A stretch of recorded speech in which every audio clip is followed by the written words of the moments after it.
Hello and welcome to Vinohradská street, right in the centre of Prague.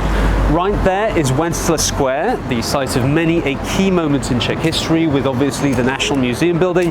But the reason we're here is because of this, the main building of Czech Radio and also the home to Radio Prague International, which is celebrating its 85th anniversary this year. So without further ado, let's go. We're just about to enter the main building of Czech Radio. But first, I just wanted to say that the entrance is covered in memorial plaques.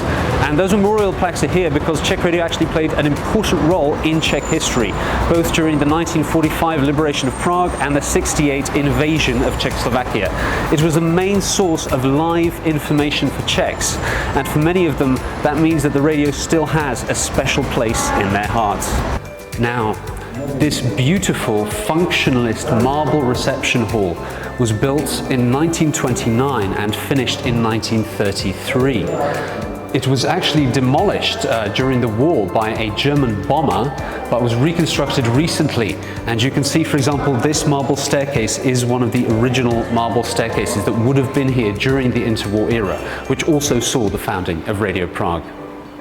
Now, our next stop is the Czech Radio Museum. Here you can find all kinds of various recording devices from the whole of the 20th century, including my personal favourite, the Blattner phone, which is one of the oldest magnetic recording devices in the world. Speaking of curiosities, perhaps the most famous one in the Czech Radio Building is this, the Noster.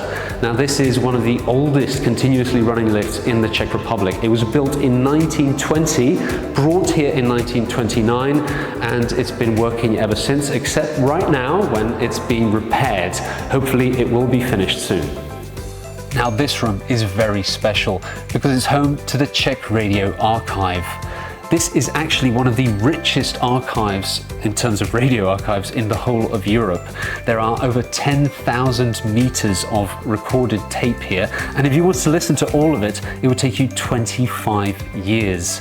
Now, there's of course all kinds of stuff here, interviews with presidents, famous musicians, authors, etc. But my personal favorite predates Czech Radio. It comes from 1888 and is one of the oldest recordings in the Czech Republic that is stored here. And it's actually an address to Thomas Edison, the American inventor. Now, Czech Radio has 12 main stations and 14 regional stations. That's a lot of stations, and of course they're not all about news, and that's why I brought you here to the biggest studio in Czech Radio. This is the home to the symphonic orchestra of the radio station, and it also sees, for example, jazz orchestras or children's choir practice here as well. Actually, I think I can hear something right now. Let's have a listen.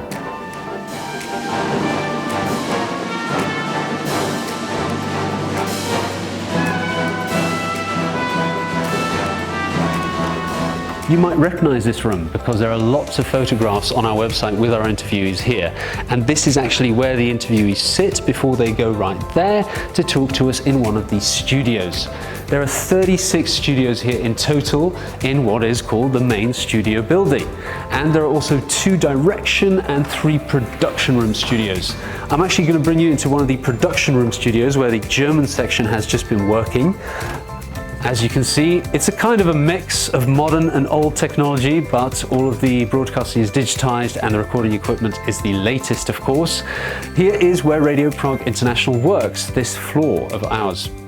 Now, what better way to end this tour than, of course, with a beautiful view of Prague. As you saw, the Czech Radio Building is not just the center of radio broadcasting in the Czech Republic, it's also a building with its very own special history and legacy. However, what is most important is that you, the listeners, enjoy our stuff. And we hope you will continue to do so and see us celebrate our centenary in 15 years.